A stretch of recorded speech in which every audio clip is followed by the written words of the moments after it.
Hi, welcome fellow entrepreneurs. My name is Darlene Zebel and welcome to my channel. This is where I share business lessons I learned throughout my career. In each one of these little bite-sized videos, I'm going to share a message I experienced as an accomplished business owner, business advisor, and a management consultant. Thanks to all of you who already left your comments. And please, if this is your first time here, subscribe so you won't miss any upcoming lessons. In this session, I'm going to teach you about partnership agreements. If you are currently in business with a partner, or if you're considering a new business going with a partner, this video is for you. One of the first things you have to think about in a partnership is what percentage of equity everybody will own. So for example, if you go into business with one partner, who are you going to split the equity 50-50, or is one person going to have 51% controlling interest, or is the other person going to have 49%?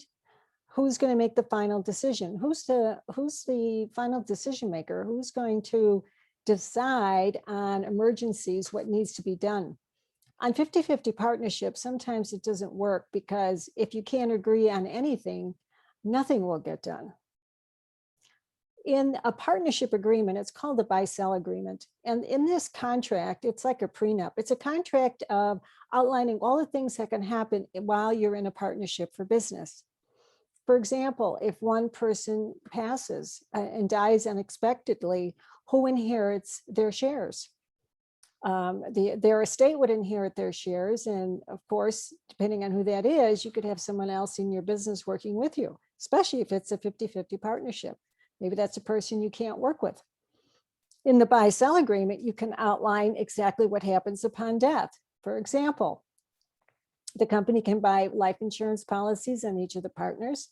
If one passes, they can inherit the life insurance, use that money to buy out the heirs of their partner's equity.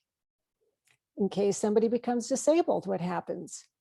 What happens if one person wants to retire and leave the business? How do you measure the value of the company?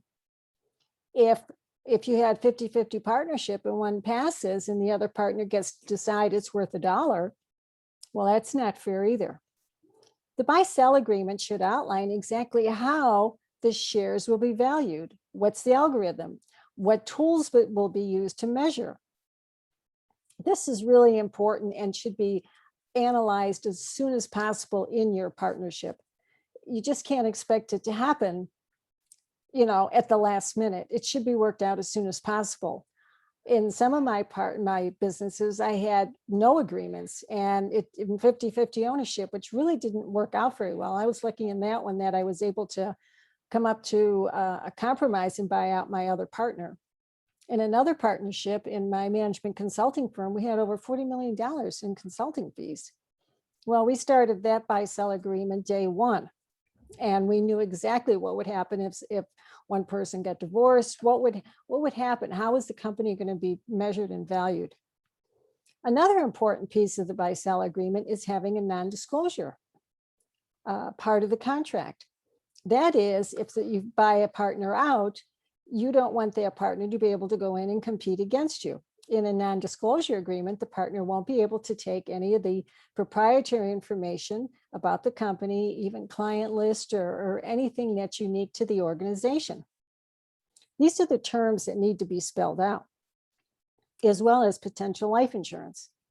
Use a corporate attorney to help you draft a partnership agreement. And the sooner you draft your partnership agreement, the better, because you will be so much happier if the time comes and the situation comes for you to enforce this agreement.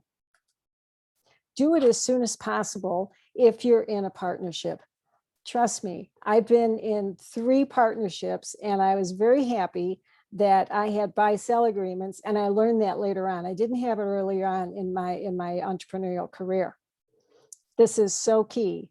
And work with an accomplished attorney that knows how to draft buy-sell agreements. You'll be glad you did. Thank you for joining me. Please send me an email with your questions. The email is in my YouTube channel here, and I can answer some of your questions in my future videos. So I'm wishing you all the greatest business success. Bye for now, and thanks for joining me.